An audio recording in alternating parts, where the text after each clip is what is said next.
We've got a bit of footy to talk about, Troy. What caught your eye during the week, or over the last week? I liked the Bulldogs, Finey. I thought that they bounced back well. It was great to see Norton really hold his marks, really clamp the balls after coming back from a serious injury, kicking 6. Bonampelli start again.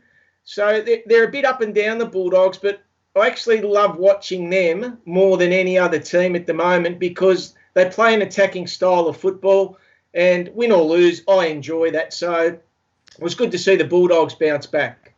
Now, I've got the Ararat. So out the front of Ararat, there is a sign for a sports person, and it is a cyclist, and it's Ararat, home of Shane Kelly. Shane Kelly. Okay. Yeah, hold on.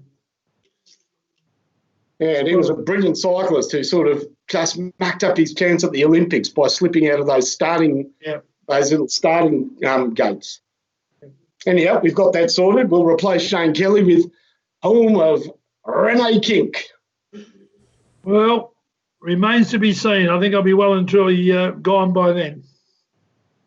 What, next Thursday? I'm going up there with a bucket of paint. As soon as lockdown 4's over, I'm going up there. Just quickly throw up a cardboard one or something. I don't know. Yeah, well, that's what we'll do. We'll go up there. We'll get a temporary one made. Take the photo, have it published, and Robert's your father's brother. What did you make? What did you make of? I mean, the doggy resurgence. That was against Adelaide. Yeah, that's a fairly easy team to resurge against. Yeah. I didn't say resurgence. I said it was nice to see them bounce back after a topsy-turvy last month. So I'm always, as I said, Finey and Renee, just love watching the Bulldogs play. I love the brand of football that they play. Yeah, they're going to be a bit more consistent, though. Yeah, you're right. Yeah. I've got one for Renee. Renee, St Kilda and Essendon played in the annual Renee Kink Cup, of course. Yep. Yes, well, of course. Look, St Kilda, they did it pretty easily. They flooded very, very well when they had to and forced Essendon to turn the ball over. And, of course, it made it a bit easier for them. So that's how I saw the game myself. Yeah, Jungle Drums are beating at Essendon, though. That the fans absolutely furious at the lack of effort, the lack of taking the game on in the second half, and also observations that John Worsfold and Ben Rutten seem more involved, more interested during the game in discussing the future or the takeover or the handover, and they didn't seem all that worried about the game. All the footage of them just showed them sort of deep in discussion, not really too worried about the game. At the end of the game, unfortunately, John Worsfold was caught smiling straight after the final siren. So there's it seems as though the only people bleeding at Essendon are the supporters at the moment, Renee. From a player's point of view, it's very hard to sort of understand and work out who's really calling the shots and who should be calling the shots. And suspicion is that he's going to take over Rutten, but I just find it a bit strange the way it's going out there. They're in a Rutten already, Troy.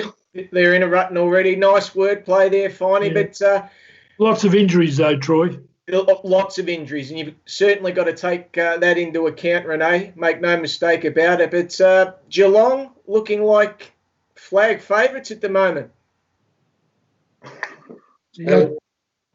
Not too many Melbourne Cup winners run their best race in the CF4 states. That's the only problem there. Okay. Yeah, the way I look at Geelong, if they'll make the 8, and then after that, that's when you're going to make the call on Geelong. Yeah, well, they really put, they put Port Adelaide to the sword, and Port Adelaide were, absolutely, just going beautifully. So they can only do what they did last week, and I think they couldn't have done a better job. They creamed them.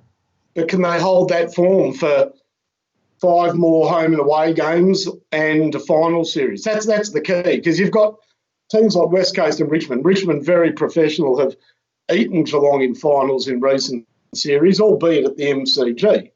But, that's a lot of form to hold with a lot of serious football still to be played? I guess that's the question mark, isn't it?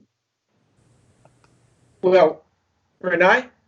Yeah, you're 100% right. But look, I really like at the moment West Coast and Richmond. I believe they're really looking like two teams that are going to be in the top four and will be certainly looking at playing off in the grand final.